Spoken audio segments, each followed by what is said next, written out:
एक व्यक्ति जो बहुत बड़े शहर के अंदर रहा करता है और काफ़ी ज़्यादा हताश और उदास है। दरअसल उसकी पत्नी की कुछ दिनों पहले मौत हो चुकी है बीमारी के चलते, और उसके बाद 2 बच्चों का भरण पोषण उसे ही करना है। ऊपर से उसके पास ढेर सारा कर्जा भी है और उसकी कोई नौकरी भी नहीं लगी है। वह नौकरी को लेकर काफ़ी ज़्यादा परेशान रहता है और एक दिन सुबह सुबह उठकर ऐसे अपने घर के अंदर मायूसी हालत में बैठा हुआ था। लेकिन तभी अचानक से उसके दरवाजे पर दस्तक होती है और जैसे ही वो दरवाज़ा खोलता है तो सामने एक व्यक्ति खड़ा हुआ था जिसकी उम्र लगभग 30-35 साल रही होगी, और वह उससे बेटा कहकर पुकारता है। अब यह बात देखकर वह काफ़ी ज़्यादा हैरान है, क्योंकि उसने ना तो कभी उसे देखा है और ना ही वह उसे जाना पहचाना करता है।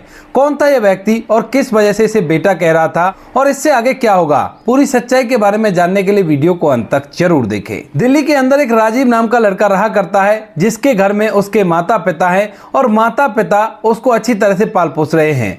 पिता एक अच्छी सी कंपनी में नौकरी किया करते हैं और उसी से उनके घर का गुजारा हो रहा है। लेकिन राजीव जो है वो पढ़ लिख कर नौकरी के हो गया है और अब उसके माता पिता काफ़ी ज़्यादा परेशान रहने लगते हैं। राजीव को इस परेशानी का कारण पता था, क्योंकि माता पिता ने कभी अपनी पुश्तैनी ज़मीन गांव वाली को बेचकर यहां पर एक प्लॉट खरीदा था, लेकिन उनके साथ धोखा हो गया था। काफ़ी दिनों से उसका केस चला हुआ था और जैसे उसका फाइनल फैसला होता है तो वो ज़मीन उनके हाथों से निकल जाती है। यहाँ पर जो राजीव के पिता होते हैं और उसकी जो माँ होती है वह इसी बात को लेकर काफ़ी ज़्यादा परेशान है कि उनकी गांव की पुश्तैनी जमीन सारी के सारी चली गई और उसके बदले उन्हें यहां शहर में एक घर तक भी नहीं मिला। यह बात सोच सोचकर वह काफी ज्यादा बीमार रहने लगते हैं और जब उनकी तबीयत कुछ ज्यादा ही खराब रहने लगती है तो वह अपने बच्चे की शादी की चिंता करते हैं। इसके लिए जैसे वो राजीव से इस बात को करते हैं तो राजीव भी उनकी हालत को देखकर इस बात के लिए मान जाता है और वह अपने बेटे की इधर उधर लड़की ढूंढकर एक लड़की से शादी करा देते हैं। लड़की का नाम होता है सोनिया, और सोनिया जो होती है वो पढ़ी लिखी भी थी और साथ में काफी ज्यादा समझदार भी थी। वह आकर अपने सास ससुर की काफी ज्यादा देखभाल करती है, लेकिन जो बीमारी उन्हें लग गई थी उसका कोई तोड़ नहीं था और कुछ दिनों में उनकी मौत हो जाती है। अब माता पिता की मौत के बाद राजीव अपनी पत्नी के साथ वहीं उसी किराए के घर में रहने लगता है जहां पर उसके माता पिता उसे लेकर रहा करते थे। और राजीव को यह भी पता है कि माता पिता ने पुश्तैनी जमीन को बेचकर यहां पर एक जमीन ली थी, लेकिन उसका केस भी वो हार चुके थे। इसके बाद जो राजीव होता है वह सभी बातों को पीछे छोड़कर अपनी जिंदगी को आगे जीने लगता है और धीरे धीरे समय अपनी गति से चलने लगता है। समय के साथ साथ राजीव को 2 बच्चे हो जाते हैं। उसकी पत्नी जो सोनिया होती है वह भी नौकरी किया करती है, और जब उसके दोनों बच्चे ऐसे हो जाते हैं कि वो स्कूल जाने लगते हैं तो उसके बाद जो सोनिया होती है वो राजीव से कहने लगती है कि राजीव देखो, हमारे माता पिता भी यहाँ दिल्ली में किराए पर रहकर चले गए और अगर हम लोगों ने कुछ नहीं किया तो हम भी ऐसे रहकर चले जाएंगे। तो इससे अच्छा होगा क्यों ना हम एक घर ले लें जिस पर लोन करवाकर उसकी किस्तों को देते रहेंगे। कम से कम दिल्ली के अंदर अपना घर तो हो जाएगा, क्योंकि कहीं भी हमारा घर नहीं है और ऐसा बिल्कुल भी ठीक नहीं है। राजीव को सोनिया की बात बड़ी अच्छी लगती है और उसके बाद जो राजीव होता है इधर उधर से लोन लेता है। यहाँ पर जो सोनिया होती है वह अपने गहनों को भी गिरवी रखवा देती है, उन पर भी लोन ले लेती है और उसके बाद वो दोनों एक छोटा सा घर अपने लिए खरीद लेते हैं जो कि उनके सपनों का घर था। इसके बाद राजीव और सोनिया उस घर में शिफ्ट हो जाते हैं। राजीव की नौकरी से उसे अच्छी खासी सैलरी मिला करती, इधर जो सोनिया होती है वह भी कमाया करती और धीरे धीरे वह अपनी किस्तों को भर रहे थे। वह घर लगभग उन्हें 30 लाख रुपए का पड़ना था और जैसे ही वो लोग उस घर में पहुंचते हैं और वहां पहुंचने के बाद खुशियों के पल जीना स्टार्ट करते हैं तो लगभग 2 से 3 साल के अंदर जो राजीव की पत्नी सोनिया होती है उसकी तबीयत खराब होने लगती है। और जब सोनिया की तबीयत खराब होने लगती है उसके बाद राजीव उसे आनंद फानन में एक हॉस्पिटल में दिखाता है और हॉस्पिटल वाले उसका चेकअप करने के बाद बताते हैं कि देखो, इनको काफी गहरी बीमारी है और इस बीमारी के चलते जान बच पाना बड़ा ही मुश्किल होता है। इसके बाद जो राजीव होता है वह अपनी पत्नी की जान बचाने के लिए इधर उधर से और भी कर्जा लेता है और डॉक्टर साहब से कहता है कि डॉक्टर साहब, चाहे जो भी हो जाए मेरी पत्नी की जान बचा दो, क्योंकि हमारे 2 बच्चे हैं, अगर इसको कुछ हो गया तो बच्चों को मैं क्या जवाब दूंगा। इसके बाद डॉक्टर साहब कहते हैं कि ठीक है भाई, हम अपनी सी कोशिश करेंगे, लेकिन पक्की गारंटी हम नहीं ले रहे। इसके बाद डॉक्टर साहब अपनी सी कोशिश करते हैं, लेकिन 3 से 4 दिन के अंदर डॉक्टर साहब उसे जवाब दे देते हैं और राजीव की पत्नी जो सोनिया होती है वह इस दुनिया को छोड़कर विदा हो जाती है। जब राजीव को पता चलता है कि उसकी पत्नी अब इस दुनिया में नहीं रही है तो उसके सर पर आसमान टूट पड़ता है और पहले तरह से जमीन खिसक जाती है। वह बहुत ज्यादा अपनी पत्नी का विलाप करता है, लेकिन अब हो भी क्या सकता था, क्योंकि जो कुछ हुआ था वह ऊपर वाले की मर्जी से हुआ था और इसमें राजीव कुछ भी नहीं कर सकता था चाहकर भी। इसके बाद राजीव अपनी पत्नी का जैसे तैसे अंतिम संस्कार करता है और जहां पर वह नौकरी किया करता था वहां से कुछ दिनों की छुट्टी ले लेता है। छुट्टी के दौरान घर पर कुछ शोक सभा मनाने के लिए उनके जानकार आते हैं, तो उन लोगों को अच्छे से वेलकम करता है और धीरे धीरे वह इस दुख से उभर आता है और बाहर निकल आता है। लेकिन वो कहते हैं ना कि जब मुसीबतें आया करती हैं तो चारों तरफ से इंसान को घेर लिया करती हैं। ऐसा ही कुछ राजीव के साथ हुआ था। वहां पर उसकी पत्नी की मौत हो गई, लेकिन जैसे ही वो अब शोक सभा मनाने के बाद वापस से अपनी कंपनी में जाता है तो वहां पर उसे नौकरी से निकाल दिया जाता है और कहा जाता है कि इस तरह से हम लोग तुम्हें नहीं रख सकते, क्योंकि तुमने काफी लंबी छुट्टी ली है और कंपनी को बहुत ज्यादा घाटा हो जाएगा। इस बात को देखते हुए राजीव को कंपनी वालों ने निकाल दिया था, लेकिन अभी तक जो राजीव होता है वह पूरी तरह से शांत था, क्योंकि उसे अपने बच्चों का भविष्य भी दिखाई दे रहा था। इसके बाद राजीव जो होता है वह दृढ़ संकल्प करता है और उसके बाद और कंपनियों में इंटरव्यू के लिए ट्राई करता है, लेकिन उसकी फूटी किस्मत, कहीं पर भी उसे कोई काम नहीं मिलता है और इसी वजह से वह काफी ज्यादा उदास होकर वापस से अपने घर लौटता है। जैसे घर लौटता है तो उसकी जो बेटी होती है वो फिलहाल 8 साल की हो चुकी थी, बेटा अभी 6 साल का था। और जैसे बेटी अपने पिता की ऐसी हालत देखती है तो उसके बाद सबसे पहले अपने पिता के लिए पानी लेकर आती है। राजीव पानी पीता है और अपनी बच्ची की तरफ देखते हुए उसकी आंखों से आंसू टपकने लगते हैं। दरअसल अब तक उन्हें बैंक वालों के भी फोन पर फोन आ रहे थे और बैंक वाले उनसे कह रहे थे कि जल्द से जल्द कर्जा चुकाओ वरना उस घर को खाली कर दो। यह बात देखकर कि अब बच्चों को लेकर कहां जाऊंगा, उसकी आंखों से आंसू टपकने लगते हैं। और जब बेटी अपने पापा के आंखों से आंसू टपकते हुए देखती है तो फौरन से उन आंसुओं को पहुंचती है और पिता को रोता हुआ देखकर बेटी भी फूट फूट कर रोने लगती है। कहती है कि पापा सब कुछ ठीक हो जाएगा, आप चिंता मत करो, मेरे पापा को बहुत अच्छी नौकरी मिलेगी। यह बात देखकर जो राजीव होता है झट से अपनी बेटी को गोद में उठा लेता है और कहने लगता है कि नहीं बेटी, ऐसी कोई बात नहीं है और तू भी चुप हो जा, मैं भी चुप हूं ना, मैं भी खुश होकर रहूंगा और तू भी खुश होकर रहे। बच्चों को तो वह ऐसे समझा देता है, लेकिन उसके दिमाग में बार बार इन्हीं चीजों की टेंशन चल रही थी और धीरे धीरे कुछ समय और बीत जाता है। 1 से 1.5 महीना बीत गया था और अब तक उनके पास खाने पीने का सामान भी खत्म हो गया था। बस वे अपने घर के अंदर रहकर अपना समय व्यतीत कर रहे थे और राजीव पूरी तरह से डिप्रेशन में चला जाता है और काफी ज्यादा इस बात को सोच सोचकर परेशान रहता है। रात के समय जब वह आराम किया करता तो अपनी पत्नी के बारे में सोचा करता कि अगर मेरी पत्नी मेरे साथ होती तो शायद इस मुसीबत की घड़ी में वो मेरा काफी ज्यादा साथ दे देती और कोई भी परेशानी नहीं होती। लेकिन फिलहाल उसकी पत्नी उसके साथ नहीं है तो वह कर भी क्या सकती है। ऐसा सोचते हुए वह आज रात सो जाता है और सोने के बाद जैसे दूसरे दिन सुबह सुबह उसकी आंख खुलती हैं तो ये मुसीबतें फिर से उसको याद आने लगती हैं और वह अपने बच्चों को देखकर इन्हीं बातों को सोच रहा था। उसके दिमाग में कई अलग अलग तरह के गलत विचार भी आते हैं, लेकिन जो राजीव होता है कैसे भी करके उन विचारों को हरा देता है और वहीं पर मायूस सा बैठा हुआ था। तभी अचानक से उसके दरवाजे पर दस्तक होती है और जैसे ही राजीव दरवाजा खोलता है तो सामने एक अनजान व्यक्ति खड़ा हुआ था और एकदम से वह उसे बेटा कहकर पुकारता है। कहता है कि बेटा आपका नाम राजीव है ना।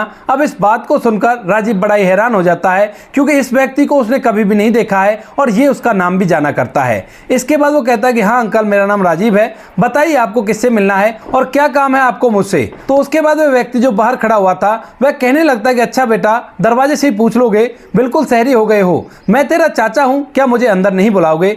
इसके बाद राजीव को अपनी बात पर थोड़ी शर्मिंदगी होती है कि उसने दरवाजे से ही किसी व्यक्ति को यह बात पूछ ली, जबकि वो उसका संबंधी बता रहा है। तो उसके बाद वह उससे कहता है कि नहीं अंकल, अंदर आइए, आइए बैठिए, मैं आपके लिए चाय पानी का बंदोबस्त करता हूं।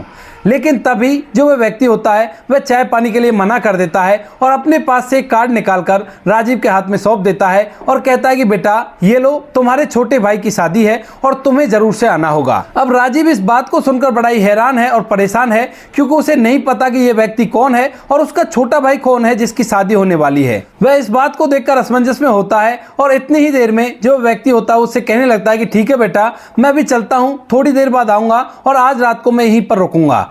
मुझे दरअसल यहीं पर दिल्ली में कई लोगों को कार्ड देने हैं जो हमारे गांव के जानकार हैं, तो उन लोगों तक कार्ड पहुंचाकर रात के समय इसी में रुकूंगा, क्योंकि मुझे पता चला है कि ये तुम्हारा अपना घर है और दिल्ली में ज्यादातर लोग किराए पर रहा करते हैं। तो उसके बाद राजीव कुछ समझ नहीं पाता है और कहता है कि ठीक है अंकल, आप चले जाओ और शाम को वापस लौट आना। इसके बाद राजीव दिन भर उसी अंकल के बारे में सोचता रहता है कि यह कौन अंकल है जिनके बारे में मैं कुछ भी नहीं जानता। और जो राजीव होता है उस कार्ड को खोलकर देखने लगता है, क्योंकि कार्ड के अंदर सभी लोगों के नाम लिखे हुए होते हैं हैं और गांव और जगह का नाम भी लिखा हुआ होता है। राजीव जब उस कार्ड को खोलकर देखता है तो उसमें उसके पैतृक गांव का नाम था, जहां से उसके पिता ने सारी संपत्ति बेच दी थी और शहर के अंदर आकर वो प्लॉट लिया था, जिसकी वजह से उनकी मौत हो गई है। इसके बाद वह उनमें से कई नामों को पढ़ने की कोशिश करता है, लेकिन कोई भी नाम उसके समझ में नहीं आता है। दरअसल राजीव कभी भी अपने गांव में किसी भी फंक्शन में नहीं गया है, यह तो केवल यहीं पर रहा करता है और नामों से पता चलता है कि यह उसके परिवार का ही व्यक्ति है, जो कि उसका चाचा लगा करता है। और इसके बाद जो राजीव होता है उसके बारे में और भी गहन सोच विचार करने लगता है और धीरे धीरे इसी मायूसी में डूबे हुए कि उसे क्या करना चाहिए और क्या होगा आगे, पूरा दिन निकल जाता है और शाम तक राजीव अपने घर में ही बैठा रहता है। जैसे ही शाम हो जाती है तो वह चाचा दोबारा से आ जाता है और जैसे ही चाचा घर के अंदर आता है तो राजीव को जब ये पता चलता है कि उसके परिवार का आदमी है, तो उसके बाद उसकी आवभगत में लग जाता है और उसके लिए खाने पीने का इंतजाम करता है। राजीव का जो चाचा होता है उसकी उदासी को देख लेता है और कहने लगता है कि बेटा, ये सब कुछ ऊपर वाले का खेल हुआ करता है और तू बिल्कुल भी चिंता मत कर। दरअसल राजीव के चाचा को यह पता चल गया था कि उसकी पत्नी की बीमारी के चलते कुछ दिनों पहले मौत हो गई है और उसी से वह काफी ज्यादा डिप्रेस रहा करता है। यहाँ पर जो राजीव के बच्चे होते हैं वह उस राजीव के चाचा की गोद में अच्छी तरह से खेलते हैं और वह भी उन पर लाड दुलार कर रहा था।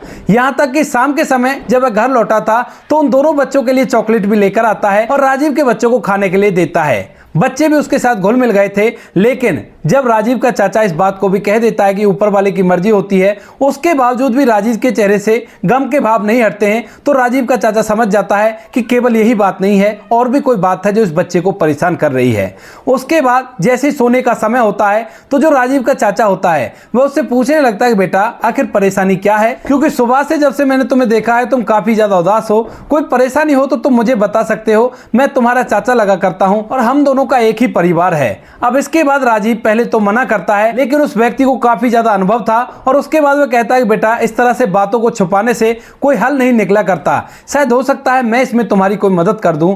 तो उसके बाद जो राजीव होता है थोड़ी देर तक सोचता है और सोचने के बाद अपने चाचा को पूरी बात बता देता है। कहता है कि आपको तो पता ही होगा कि पिताजी की पहले ही मौत हो चुकी है और उन्होंने अपनी सारी पुश्तैनी जमीन बेचकर यहाँ पर एक प्लॉट लिया था, लेकिन जिस प्लॉट को उन्होंने खरीदने का सोचा था उस प्लॉट पर किसी और की रजिस्ट्री पहले से हुई पड़ी थी और जब वो लोग वहां पर जाकर देखते हैं उस पर पहले से कब्जा हुआ पड़ा था। उसके बाद वो केस काफी सालों तक चलता है, लेकिन अंत के दर्जे पिताजी उस केस को हार जाते हैं और केस को हारने की वजह से वह काफी ज्यादा बीमार और परेशान रहने लगे। उसके चलते उनकी मौत हो गई और उसके बाद जब मेरी शादी हो जाती है तो मैंने भी ये मकान लिया था, लेकिन जो इसका कर्जा होता है वो मेरे सर पर चढ़ रहा है और ऊपर से मेरे पास नौकरी भी नहीं है। साथ में मेरी पत्नी जो मेरा साथ दे सकती थी वह भी इस दुनिया को छोड़कर जा चुकी है। और ऐसा कहते हुए राजीव अपने चाचा के सामने फूट फूट कर रोने लगता है। जैसे उसका चाचा उस बच्चे को रोता हुआ देखता है तो एकदम से खड़ा होता है और खड़ा होने के बाद राजीव को अपने कंधे से लगा लेता है और कहता है कि बेटा, चिंता मत करो, अगर ऐसी कोई बात थी तो तू एक बार गांव तो आ सकता था, हम लोगों से मदद की मांग कर सकता था, अभी तुम्हारा परिवार है और परिवार बिल्कुल भी खत्म नहीं हुआ है। अब इस बात को सुनकर जो राजीव है वो सोचने लगता है कि जब मैंने इतने सालों तक अपने परिवार को नहीं देखा तो ये लोग मुझे इतना अपना क्यों मान रहे हैं। तो उसके बाद जो चाचा होता है उसके भावों को पहचान जाता है और वो कहने लगता है अपनी उम्र के तगाजे से कि बेटा, इस दुनिया में कोई किसी का नहीं है, परिवार एक वो समूह होता है जिस समूह के लोग एक दूसरे को प्यार किया करते हैं, तो हम तुम्हारा परिवार हैं और तुम्हारा साथ हम लोग देंगे। तुम ये बताओ कि तुम्हारे ऊपर कितना कर्जा है, क्योंकि अभी तुम्हारे पिताजी की पूरी जमीन थी वो गांव से नहीं बिकी है, कुछ जमीन अभी भी तुम्हारे पिताजी के गांव में पड़ी हुई है, अगर तुम चाहो तो वहां पर भी जाकर रह सकते हो और इस घर को भी बचा सकते हो। इसके बाद राजीव पूछने लगता है कि सच में ही चाचा जी? तो वो कहता है कि हाँ बेटा, सच में ही तुम्हारी कुछ जमीन गांव में पड़ी हुई है, क्योंकि तुम्हारे पिताजी ने खेती बाड़ी की जो जमीन थी उसी को बेचा था, गांव की जमीन के अच्छे रेट उन्हें नहीं मिल रहे थे, तो इसी वजह से वो जमीन रह गई थी और ऊपर से उसका बंटवारा भी नहीं हुआ था। तो इसी वजह से गांव में तुम्हारे पिताजी का जो पैतृक घर है वो भी पड़ा हुआ है और साथ में 2-3 प्लॉट हैं जो उस टाइम पर पशुओं के लिए रहा करती थी, वो भी अभी ऐसे की ऐसी पड़ी हुई है। तुम ये बताओ कि तुम्हारे ऊपर कितना कर्जा है। तो इसके बाद राजीव बताता है कि उसके ऊपर लगभग 22 लाख रुपए का कर्जा है और वो उसने जल्द से जल्द नहीं पटाया तो उसके बाद बहुत ही गड़बड़ हो जाएगी। इस बात को सुनकर जो राजीव का चाचा होता है वो मुस्कुराने लगता है, कहता है कि बेटा, ये तो बड़ी छोटी बात है, क्योंकि तुम्हारे गांव में जो तुम्हारे पिताजी की अलग से जमीन है, यानी कि घर से जो दूसरी है, उसकी कीमत लगभग 35 लाख रुपए होगी, क्योंकि वहां पर काफी ज्यादा तरक्की हो गई है और इसी वजह से अब तुम अगर उस जमीन को बेचते हो तो तुम्हारा कर्जा भी फारिग हो जाएगा और उसके बाद तुम्हारे पास और भी फालतू पैसे बच जाएंगे। इस बात को सुनकर राजीव को बड़ी हैरानी होती है और उसके बाद वो कहने लगता है कि सच में चाचा, क्या ऐसा हो सकता है? तो वो कहता है कि हाँ बेटा, ऐसा हो सकता है और तुम्हें विश्वास नहीं आ रहा तो मैं ऐसा करता हूं, जब मैं गांव जाऊंगा तो तुम्हारे अकाउंट में कुछ पैसे डाल दूंगा और उन पैसों से कुछ दिनों की मोहलत लेकर तुम भी गांव आ जाना और गांव आकर अपनी जमीन को बेचकर उन पैसों से अपना कर्ज चुका लेना और जहां तुम्हारा मन करे वहां रह लेना। ऐसा कहकर जो चाचा है वह आराम करने लगता है और राजीव भी इस बात को सुनकर थोड़ा सा चिंता से मुक्त होता है। जैसे दूसरे दिन सुबह होती है तो उसका चाचा वहां से जाने लगता है और जाते समय एक बार तो वैसे निकल जाता है, लेकिन वापस आकर उससे उसके बैंक की डिटेल मांगने लगता है। राजीव एक पेपर में उसे अपने बैंक की डिटेल लिखकर दे देता है और इसके बाद जो उसका चाचा होता है वापस से घर पहुंच जाता है और घर जाने के बाद उसके अकाउंट में लगभग 3 लाख रुपए डाल देता है, जिन 3 लाख रुपयों को प्राप्त होते ही राजीव को पता चल जाता है और राजीव उन पैसों से फौरन से बैंक वालों का बिल पे करता है और वहां से अपने बच्चों को लेकर पूरी तैयारी करके सीधा गांव के लिए निकल जाता है। गांव जाकर कार्ड के हिसाब से पूछते पूछते वह उस घर तक भी पहुंच गया था जिसमें उसका परिवार रहा करता था और वो लोग बड़े ही खुशहाल थे। उनके बच्चे अच्छी तरह से खेला कूदा करते थे और अच्छी तरह से उनके समय व्यतीत हो रहे थे। दरअसल गांव के अंदर पहले के मुकाबले अब काफी ज्यादा तरक्की हो चुकी थी और ये इस बात के बारे में राजीव को बिल्कुल भी नहीं पता था और गांव का वातावरण देखकर उसका बिल्कुल भी यहां से जाने का मन नहीं करता है। शादी के दौरान ही वह उस जमीन का सौदा करता है जिस जमीन के बारे में चाचा ने उसे बताया था, क्योंकि जब पिता की मौत हो गई है तो वो जमीन सीधे सीधे राजीव के नाम हो गई है। राजीव ने उस जमीन का सौदा किया और सौदा करने के बाद उस शहर वाले घर पर जितना भी कर्जा था उस कर्जे को चुकाया और यहां पर किराएदार बसा दिए हैं और बाकी पैसे जो उसके पास बचते हैं उन पैसों से वो गांव वाले घर को दुरुस्त करवाता है और गांव में रहने का फैसला करता है, क्योंकि मुसीबत के समय में उसके अपने ने आकर उसका मार्गदर्शन किया और अपनों की वजह से ही आज उसकी जिंदगी ऐसी हो गई है। राजीव का चाचा उसे गांव का महत्व बताता है और गांव के लोगों का महत्व बताता है और उसके बाद वह खुद जाकर भी इन चीजों को महसूस करता है। जब गांव में वो लोगों का व्यवहार देखता है, सभी लोग एक दूसरे से बड़ी अच्छी तरह से बात किया करते हैं और किसी के अंदर भी द्वेष भाव नहीं हुआ करता है। तो इसी वजह से राजीव अपने बच्चों को गांव में रखकर ही पालने का फैसला करता है और वहां वाले घर पर उसने किराएदार बसा दिए थे। अच्छा खासा किराया वहां से आ जाता था और यहीं पर जिस गांव के अंदर वो रहा करता है उसके पड़ोस में एक शहर होता है और उसी शहर में जाकर जो राजीव होता है नौकरी पकड़ लेता है और यहां पर इसके बच्चों की देखभाल फिलहाल उसके चाचा के परिवार वाले ही कर रहे हैं। यानी कि जिस चाचा के लड़के की उससे शादी हुई है उसी परिवार के साथ वो मिलजुल कर रहा करता है और अपने जीवन को अच्छी तरह से व्यतीत कर रहा है। तो दोस्तों ये थी आज की कहानी। आपको कहानी जैसी भी लगी हो कमेंट सेक्शन में बता देना।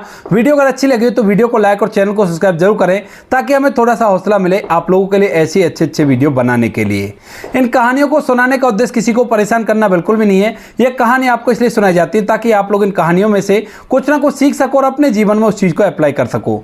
अब बारी आती है हमारे कुछ प्यारे सब्सक्राइबर की जो हमें अच्छे कमेंट भेजकर बहुत ज्यादा मोटिवेट किया करते हैं और जिनके कमेंट सुनकर हमें बड़ा ही अच्छा लगता है। सबसे पहला नाम आता है ओमवीर सिंह जी का। ओमवीर सिंह जी आपका भी तहे दिल से धन्यवाद अपना कीमती वक्त निकालकर हमें इस लायक समझने के लिए। दूसरा नाम आता है नरेश चौहान जी का। नरेश चौहान जी जो कि हरियाणा के रहने वाले हैं और हमारी ज्यादातर वीडियोस पर कमेंट किया करते हैं। तो नरेश चौहान जी आपका भी तहे दिल से धन्यवाद अपना कीमती वक्त निकालकर हमें इस लायक समझने के लिए। अगला नाम आता है नजीर लश्कर का। नजीर लश्कर जी आपका भी तहे दिल से धन्यवाद अपना कीमती वक्त निकालकर हमें इस लायक समझने के लिए। और सबसे लास्ट में गोपाल सिंह जी। गोपाल सिंह जी आपका भी तहे दिल से धन्यवाद अपना कीमती वक्त निकालकर हमें इस लायक समझने के लिए। बाकी जो लोग रह गए वो लोग बुरा ना माने, आने वाली किसी वीडियो में आप लोगों के नाम भी आ जाएंगे। आप लोग इसी तरह से अच्छे कमेंट भेजकर हमें मोटिवेट करते रहिए और हम आप लोगों के लिए ऐसी अच्छे वीडियो लाते रहेंगे। मिलते हैं किसी नेक्स्ट वीडियो नए टॉपिक के साथ, तब तक के लिए जय हिंद, जय भारत, जय हिंदुस्तान।